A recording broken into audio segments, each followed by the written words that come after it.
la force la plus puissante de l'existence et le membre essentiel. On est né grâce à l'union intime et on va faire créer des vies grâce à l'union intime. Donc, les êtres humains, quand on parle toujours d'envie et de désir et de choses de ce genre, toujours les êtres humains se dirigent vers l'envie intime. Et c'est totalement normal. Sauf que comme dans chaque chose, nous avons le côté positif et le côté négatif. C'est comme toute chose. On mange des fois des choses qui sont bien pour la santé, des fois on mange des choses qui sont moins bien pour la santé. Des fois on a mal au ventre, donc on va faire un jeûne sans vouloir. Et des fois ça va bien et on mange 2 fois plus que ce qu'on a besoin. C'est la vie, c'est comme ça. Maintenant, comme on sait que c'est comme ça, et on sait que le peuple d'Israël a représenté le membre essentiel quand il est descendu en Égypte, qui représente le membre essentiel féminin, et le peuple d'Israël a représenté le membre essentiel masculin, et à la sortie d'Égypte, qui commence Shmot, ça veut dire que maintenant il y a un moment qui nous permet de se délivrer, d'avoir la délivrance de cette envie, pas l'envie positive de la mitzvah, mais des envies négatives de la mitzvah. Par exemple, une femme est venue me voir, mariée, et avant qu'elle se marie, 2 ans avant, elle avait un petit copain qu'elle était folle amoureuse de lui. Maintenant elle est mariée.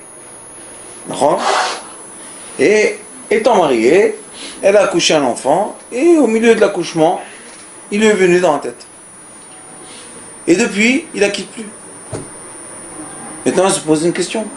Est-ce que je suis intime avec mon mari ou je suis intime avec lui? Parce que quand son mari fait avec elle l'amour, elle voit dans son imagination l'autre.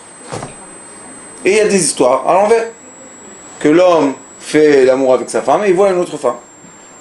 Donc il y a beaucoup de problèmes dans cette histoire. Et ce que nous on doit savoir, c'est que c'est impossible de dire qu'il y a un problème s'il n'y a pas la remède du problème. C'est impossible de dire que on est en train de faire une action et on ne pourra pas réparer cette action. C'est interdit de penser comme ça. Chaque action qu'on fait, on peut la réparer. Et c'est pour ça qu'on a 6 semaines maintenant, qui est contre Vav, en hébreu Vav, 6. Et Vav, c'est le membre essentiel. C'est Chesed Gvura, Tiferet, Netzachod, Yesod. Le Yesod qui est le membre essentiel et la 6e attribut des 7 attributs inférieurs. Donc, on a 6 semaines, Shovavim. Et dans ces 6 semaines-là, on peut tout réparer. C'est un moment, on va ouvrir, c'est comme une fenêtre qui s'ouvre. Et dans cette fenêtre-là, on élimine tous les démons qui sont autour de nous. Ce que je veux vous dire aujourd'hui, la première chose c'est que comme les gens normaux ne savent pas comment réparer ce problème, donc qu'est-ce qu'ils font? Ils s'adressent à des rabbins et ils donnent le pidyon nefesh, ils payent de l'argent et cet argent-là rachète le sang des tzadikim que eux ils font le ta'anit pour nous et tout ce qu'il faut. Ça c'est une chose. La deuxième chose est que pendant beaucoup de générations, malheureusement, on ne parle pas de la réparation du tikkun abrit de la femme. Tout le monde, tout le temps, accuse l'homme. Et d'après le Hari HaKadosh, et d'après le Zohar HaKadosh, la faute n'est pas seulement chez l'homme. Aussi la femme a cette faute. Qu'est-ce qu'il dit le Hari HaKadosh? Je lis Shar HaKavanot, Drush HaLayla. C'est un livre qui explique les kavanot, comment avoir les bonnes attentions en faisant beaucoup de choses. Et Drush HaLayla, c'est quand on dit Kriyat Shema, les démons qu'on a créés nous-mêmes par les pensées qui ne sont pas avec notre femme, les actions qui n'ont pas été avec notre femme. Malheureusement, des fois, même quand on est marié, il y a le liquide masculin qui sort. Ça, c'est pour l'homme. Mais pour la femme, il y a exactement les mêmes problèmes. Elle a exactement les mêmes problèmes. Le Hari HaKadosh dit qu'il y a 6 interdictions. Quelles sont les interdictions? Aller avec un animal, aller avec un homme, faire le liquide sortir tout seul, aller avec la femme d'un autre, aller avec une femme qui n'est pas de ton origine,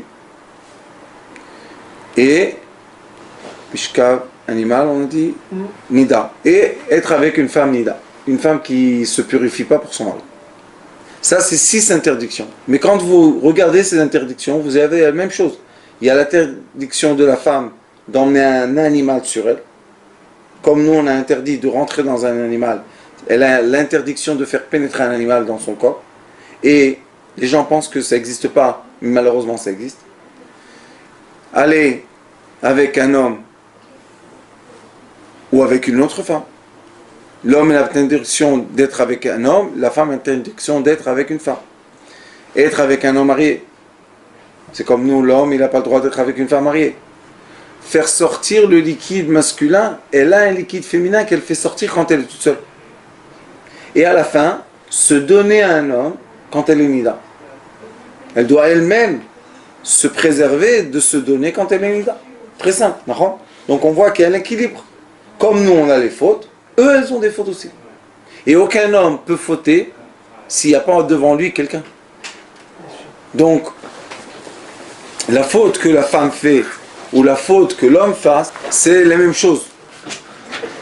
Et là, le Ari Akadosh, c'est lui qui va nous dire, dans un texte, il va nous dire Venimtza, ki ikar tikun, ou sheikhaven la'amit al yedei kriyat shma she'al mitato, otam gufim shel mazikim. Qu'est-ce qu'il veut dire? Chaque fois qu'on a eu des relations invisibles, je préfère les appeler comme ça parce que ça ne sert à rien de rentrer dans les détails. Quand on a eu des relations invisibles, ça veut dire qu'en face de nous, on n'a pas eu une femme ou une autre femme. On a fait naître des entités. Maintenant, ces entités-là sont en train de nous contourner. Et elles prennent l'abondance qui vient du ciel vers nous. C'est elles qui prennent première. Donc, la personne, elle attend à recevoir, je ne sais pas, un chèque de 1 million de shekels. Elle reçoit à la fin 100 000. Elle dit, hey, où l'argent? Qu'est-ce qui se passe? Comment il s'est dépensé? Et il se dépense. Et on se dit, où? Pourquoi? Hey, qu'est-ce qu'il y a? Vous connaissez? Quand on dit, il n'y a pas de bracha, c'est-à-dire que l'argent ne se colle pas à ma main. Il vient, il sort, il vient, il sort. C'est qui? C'est les entités qui le prennent. Alors maintenant, on a 6 semaines pour rectifier ça. Très simple. On peut tous les nuits rectifier. Quand on dit Kriyat Shema avant de dormir, on les élimine. Mais maintenant, c'est un moment qui est capable, c'est un moment qui est fait pour. Alors il dit, Valiedeken yochal ha'ish hazeh, la'alot im nafsho otam haneshamot lemal al-kedusha letaknem b'chol laila. Le Ari Akadosh, la chita qu'il a de réparer les entités, c'est pas chas v'shalom de les allumer, parce qu'on ne peut pas annuler ce qu'on a créé. Il dit, fais rentrer de la kedusha, de la sainteté dans ton esprit, dans ta vie, les entités vont monter dans l'esprit propre. C'est comme prendre quelqu'un qui est un voyou, le transformer en tzaddik. C'est exactement la même chose. Donc les entités qu'on a fait naître, au lieu de les faire souffrir dans l'obscurité, on va leur donner de la lumière et ils vont monter à leur place céleste. C'est magnifique. Moi, je vais vous dire la vérité, j'ai reçu la sagesse de mon rave le yéménite. On travaille seulement comme ça. Même avec les gens, ceux qui me connaissent, quelqu'un vient, j'ai fait ça. Je dis, ah, ça va, calme-toi. T'as inventé quelque chose? Non. Alors, qu'est-ce que tu as fait? On est comme ça, on est plus pour positiver les gens que mettre l'angoisse. Vous savez, maintenant, la Chauvin, vous allez voir les pancartes sur les rues. Il faut faire tikkun, et les gens, ils vont mourir, et ils vont... Qu'est-ce que... Ça date depuis le début du monde. C'est nous qui va mourir maintenant? Non. Il faut tendre la main pour aider les gens à faire la réparation. Mais ce que je vous dis cette année, c'est que c'est une année qu'il faut commencer à introduire dans la tête des femmes qu'elles ont besoin eux-mêmes de rectifier ce problème. Parce qu'à quoi ça sert que l'homme rectifie et il vit avec une femme qui n'a pas rectifié? Donc les entités sont là présentes. Alors à quoi ça sert? Alors il dit Veda ki kmo sheyotzin mazikin elu min ha'adam hamotzi shichvat zera lebatala eyoto beli isha. Comme ces entités se créent quand l'être est avec une femme, c'est-à-dire quand l'être est sans une femme, et ça s'appelle le liquide masculin qui sort pour rien, il dit Kachaisha De la même façon, la femme, elle crée des entités quand elle est sans un homme. Et on voit qu'il y a l'équilibre. Quand l'homme est sans femme, il y a des problèmes. Et quand la femme est sans un homme, il y a aussi des problèmes. Où on a trouvé ça? On a trouvé ça aussi dans le Tikkun Zohar. Quand le Tikkun Zohar dit que quand la femme est libre, le mauvais penchant a la permission de l'utiliser. Et quand l'homme est libre, le mauvais penchant féminin il y a l'autorisation d'utiliser l'homme. Qu'est-ce qu'ils font? Le Ari Akadosh explique dans le livre de Shmot, Shara Psukim, il dit que la volonté des entités est de prendre des âmes. Comment ils prennent les âmes? Ils font l'amour avec l'homme physique, que c'est lui le seul qui est relié aux âmes, et ils tirent par le liquide qui sort de leur corps, ils vont tirer une âme. Et c'est leur vie. C'est leur but de leur vie. Donc nous, tous les hommes, ou toutes les femmes qui sont de chair, on est en effet une cible. Et quand on est une cible, ça veut dire qu'on a quelqu'un qui va nous tenter. C'est pour ça que là, la règle de la Torah dit, tu n'as pas le droit de voir ni des oiseaux, ni des animaux faire l'action intime ensemble. Maintenant, chacun de nous va se dire, quel est le rapport? Grave. La halakha dit, tu vas avoir peut-être envie. Maintenant, on va tous se dire, mais comment c'est pas possible? Comment on va voir? De quoi? D'un animal? La preuve est qu'il y a des êtres humains, et même il y a des, je vais pas dire des religions, mais il y a des endroits où c'est complètement permis ça. Ils font l'amour avec des animaux. C'est comme ça qu'ils vivent. C'est honteux, mais c'est la vérité. Maintenant, on se dit d'où ça vient. D'où vient l'être, l'envie d'un animal? C'est impensable, d'accord? Si la halakha, si le Shulchan Aruch te dit, tu n'as pas le droit de regarder deux animaux faire l'amour, parce que tu vas avoir envie, ça ne vient pas de nulle part, d'accord? D'où est l'origine de ça, vous savez? Le premier homme, il est écrit dans Bereshit, que le premier homme, avant d'avoir sa femme à lui, Akadosh Baruch Hu lui a donné la possibilité spirituelle de s'accoupler avec toutes les existences sur terre. Les oiseaux, les animaux, tout. Et à un point que Noach, quand il était dans l'arche, le premier oiseau qu'il a fait sortir de l'arche était le corbeau. Il lui a dit, va chercher la terre. Et quand le corbeau est revenu, il a vu que les poussins du corbeau sont blancs. Qu'est-ce qu'il a dit, tu sais? Que Noach a envoyé le corbeau féminin parce qu'il avait envie du corbeau féminin. Et le corbeau masculin, il l'a renvoyé pour avoir envie du corbeau féminin. Vous comprenez que Noach a un corbeau, c'est un peu difficile. Mais il a été jaloux. Donc il est retourné dans l'arche, il ne voulait plus sortir. Et jusqu'aujourd'hui, les poussins de corbeaux sont blancs, et seulement quand ils grandissent, ils deviennent gris et noirs. Pourquoi? C'est à cause de l'histoire très ancienne. Après, le pigeon est parti, il est revenu, il est reparti, il n'est plus revenu. Après, il a emmené la mèche de l'olivier, et Noach a compris que maintenant, la terre s'est calmée et on peut redescendre de l'arche. Ça veut dire qu'il y a eu, dans l'histoire du temps, des accouplements entre hommes et animaux. Chez les Grecs, il y a beaucoup de formes. Que par exemple, il y a un cheval avec un corps d'un homme. Il y a la sirène avec un demi-poisson, demi-femme. C'est même écrit dans le Talmud. Talmud, Masechet Yevamot, il est écrit que l'homme peut s'accoupler avec, je pense, le dauphin, le chien, et je ne m'en rappelle plus, avec un oiseau, et ça peut sortir de ça quelque chose. Donc vous voyez que l'envie de l'être existe dans ça. Et c'est pour ça qu'on interdit. Parce que quand il n'y a pas d'envie, on n'a pas besoin d'interdire. Et si la Torah l'interdit, ça veut dire qu'il y a l'envie. Et la Torah dit, comme l'homme a profité du monde, la femme a profité du mal.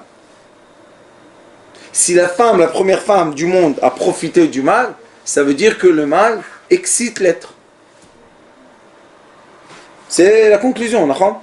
Donc si on a été créé de cette façon que l'envie physique excite l'être, ça veut dire maintenant que l'être humain doit diriger ou canaliser son envie physique vers l'être qui va profiter de ça, qui va lui emmener l'abondance, qui va lui emmener la richesse, qui va lui emmener la joie, qui va lui emmener le bonheur, qui va lui emmener des enfants. Mais s'il profite de l'être entité, bien invisible, il n'aura pas ni l'argent, ni la joie, ni les enfants, puisque c'est invisible. Au contraire, les entités invisibles, eux, elles veulent voler l'âme. Et c'est très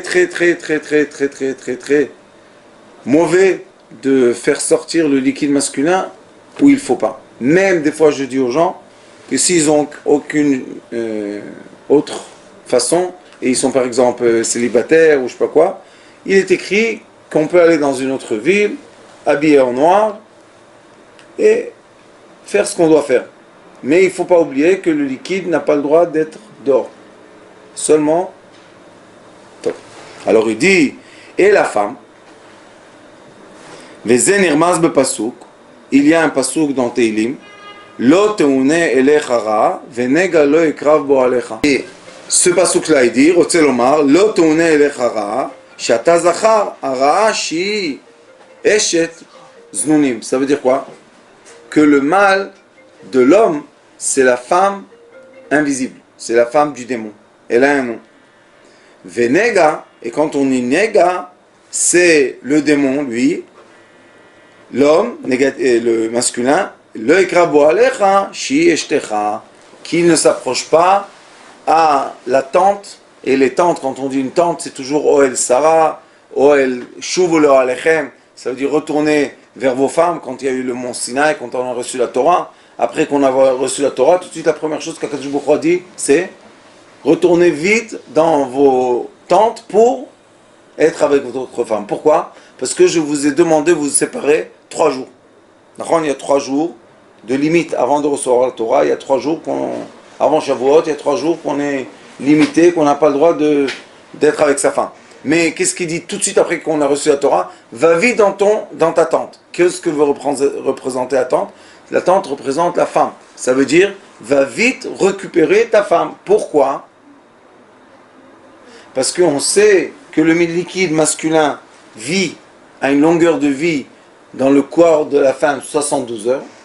72 heures, c'est Ain Bet. 72, c'est le chesed. Ça veut dire que le chesed de l'homme, la miséricorde de l'homme, adoucit la rigueur de la femme. Mais si on dépasse les 72 heures, et on n'est pas avec elle, la rigueur commence à prendre le dessus. Et là, on commence à recevoir les caractères difficiles, et les femmes disent des choses qui ne sont pas placées, et elles s'énervent, et tout ça. Et moi, je dis au couple, mais tu sais qu'est-ce qu'elle veut, Nahon? Alors pourquoi tu ne fais pas? Je suis fatigué, j'ai pas le temps, qu'elle arrête, qu'elle me laisse tranquille, qu'elle me fasse ça, comme ça. Je dis, alors pourquoi tu es marié avec elle? Divorce-toi. Laisse-la avoir quelqu'un qui lui donne ce qu'elle a besoin. Et les sages disent que 2 fois par semaine, c'est minimum. Parce qu'on ne doit pas passer 3 jours, la laisser 3 jours sec. On doit tout le temps la nourrir. Et si la femme a ce besoin tellement fort, si elle n'est pas avec un homme, il faut comprendre tout seul qu'il y a une relation avec une entité. Et malheureusement, le monde occidental, pendant plusieurs ou trop d'années, je pense, enseigne aux gens de se profiter tout seul. Dans les films, dans les publicités, dans comment dire, l'environnement, l'ambiance, c'est qu'on peut être tout seul, on peut profiter tout seul, on peut voir tout seul, on peut faire tout seul, on peut jouir tout seul. Tout ça, c'est un grand problème. Parce que c'est jamais tout seul. C'est toujours avec ou un homme, une femme, et entité. Et nous, ce qu'on veut faire, c'est, comme on est arrivé à la conscience qu'on veut avoir cette vie de couple ou cette vie intime alignée comme il faut pour profiter, sinon on ne profite pas. Et si on veut profiter, on veut effacer toutes les entités qui sont preuves de actions qu'on a fait qui étaient négatives. Et ça s'appelle Shovavim. Shovu elai va shovu elechem. Revenez vers moi et je reviendrai vers vous. Et la façon la plus belle de réparer ces choses-là, c'est attirer de la lumière. Ça veut dire que je sais que dans les relations intimes, j'ai eu des relations avec l'obscurité. Et maintenant, je veux dévoiler la lumière qui est derrière l'obscurité. Est-ce que je peux lever le voile ou pas? C'est ça la question. Et la réponse est, oui, on peut lever le voile. Il y a 6 semaines par an qui s'appellent les Shovavim, 6 semaines par an, qui sont des 6 semaines capables à faire ça. Et ces 6 semaines-là ne sont pas par hasard. Tevet Shvat. 1 mois et demi avant Hadar. Pourquoi? Le mois de Hadar, ça s'appelle Mishenichnas Hadar Marbim Besimcha. Quand le mois de Hadar rentre, on doit accélérer la joie, augmenter la joie. Les sages nous expliquent pourquoi une personne n'a pas de joie. Parce que malheureusement, il a beaucoup d'enfants qui sont des entités, qui lui pompent de l'énergie, et cette énergie va dans l'obscurité. Donc la personne est liée à l'obscurité, et dans l'obscurité, il n'y a pas de joie. Alors qu'est-ce qu'on fait? On fait la délivrance de l'être humain, des entités qui veulent l'enterrer dans l'obscurité, on lève le voile, et l'être humain se retrouve dans la lumière, dans le bonheur et dans la joie.